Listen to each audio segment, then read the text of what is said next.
Today, let us study the words of God together under the sermon titled, Those Whom God is With.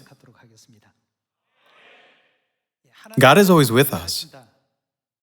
Could there be anything more valuable in the world than this? On the other hand, if God says to someone, I have no part with you, that person will be the most unfortunate person in the world. In other words, all aspects of our life depend on the words of God. By remembering this, we have to make great efforts so that we can be the ones whom God is with.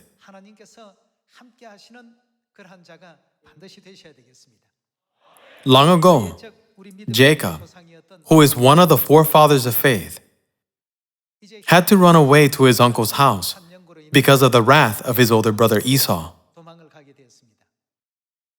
Despite being in such a situation, God blessed Jacob greatly and allowed whatever Jacob did to become a blessing. Since we are unable to see God with our own eyes, we often forget about the existence of God. God fulfills all His promises according to the words He has given to us. God always instructs us, when you do this, you will be blessed. When you do that, you will be cursed.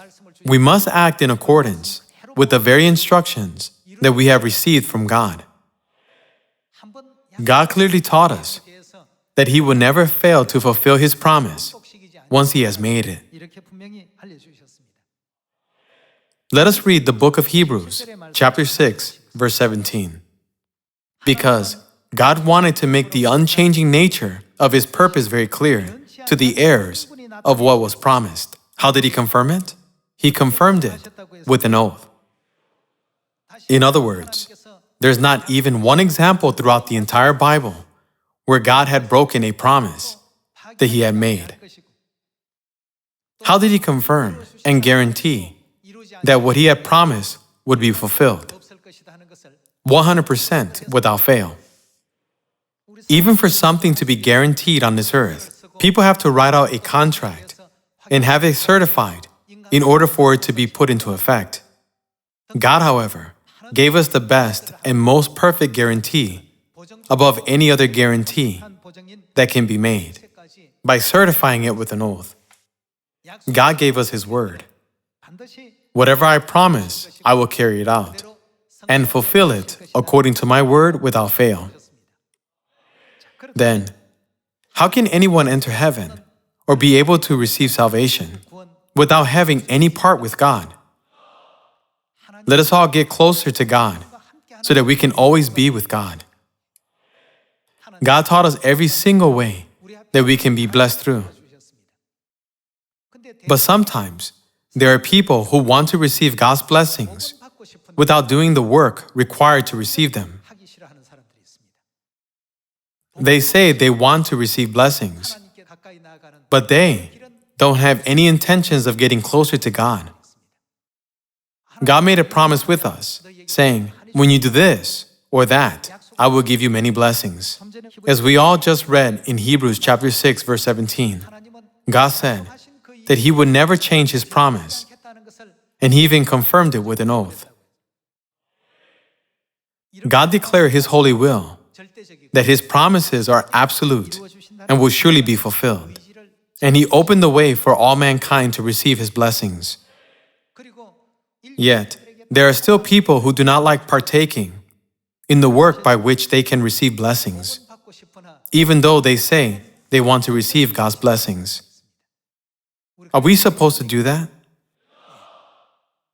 Since there are enormous blessings that God promised us, all of our actions, all of our thoughts, all of our behaviors, even our mindset, shouldn't they all be in alignment with the way to receive God's blessings?